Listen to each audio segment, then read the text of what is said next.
भजन संहिता 35। शत्रुओं से छुटकारे की प्रार्थना।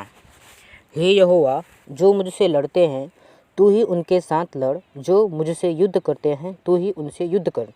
ढाल और कवच लेकर मेरी सहायता करने को उठ खड़ा हो। भाले को तान ले और मेरा पीछा करने वालों के सामने आकर उनको रोक। मेरे प्राण से कह, मैं तेरा उद्धार हूँ। जो मेरे प्राण के ग्राहक है वे लज्जित और अपमानित हो। जो मेरे विरुद्ध दुष्टता की कल्पना करते हैं वे पीछे खदेड़े जाएं और लज्जित हों।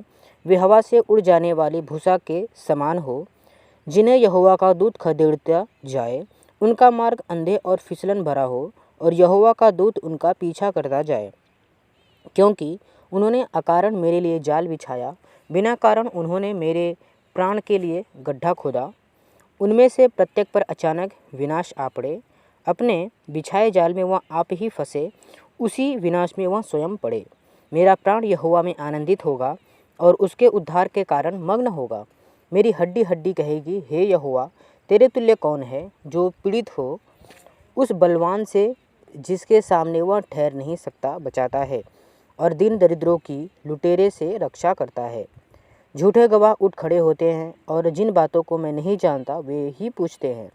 वे मेरी भलाई का बदला बुराई से देते हैं, यहाँ तक कि मेरे प्राण को शोकित करते हैं। परंतु जब वे रोगी हुए तो मैं शोक वस्त्र पहने रहा। मैंने उपवास रखकर अपने आप को दीन किया और मेरी प्रार्थना मेरी ही गोद में लौटती रही। मैं ऐसा शोकित हुआ मानो भाई या मित्र के लिए। मैं शोक से ऐसे झुक गया जैसे कोई अपनी माता के लिए दुखी होता हो। जब मैं लड़खड़ाने लगा तो वे मजा लेकर इकट्ठे होने लगे। हमला करने वाले, जिन्हें मैं जानता भी न था, मेरे विरुद्ध इकट्ठे हुए। वे लगातार मेरी निंदा करते रहे। बड़े भोज के अधर्मी हसोड़ों के समान वे मुझ पर दांत पीसते रहे। हे प्रभु, तू कब तक देखता रहेगा? इसके विनाशकारी कार्यों से मुझे छुड़ा ले। इन सिंहों से मेरे बहुमूल्य प्राण को बचा ले। मैं इस महासभा में तुझे धन्यवाद दूंगा। विशाल जनसमूह के मध्य में मैं तेरी स्तुति करूंगा। जो झूठ मूठ मेरे शत्रु बन गए हैं उन्हें मुझ पर हंसने न दे।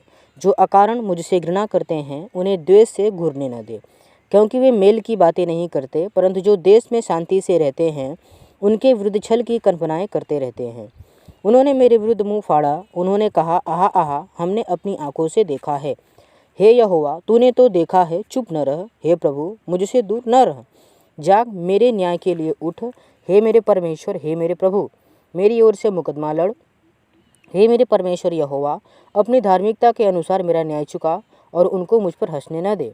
वे अपने मन में कहने न पाए, आहा, हमारी इच्छा पूरी हुई। न वे यह कहने पाए, हमने तो उसे निगल लिया है। जो मेरे संकट पर हंसते हैं वे सब तुच्छ बने और लज्जित हों। जो मेरे विरुद्ध बड़ा बोल बोलते हैं वे लज्जा और अपमान से ढप जाए। जो मेरे दोष मुक्त होने की कामना करते हैं वे आनंदित हो और जय जयकार करे और निरंतर कहते रहे, यहोवा की बड़ाई हो, जो अपने सेवक की संपन्नता से प्रसन्न होता है। तब मेरी जीभ से तेरी धार्मिकता की चर्चा और दिन भर तेरी स्तुति होती रहेगी। आमीन।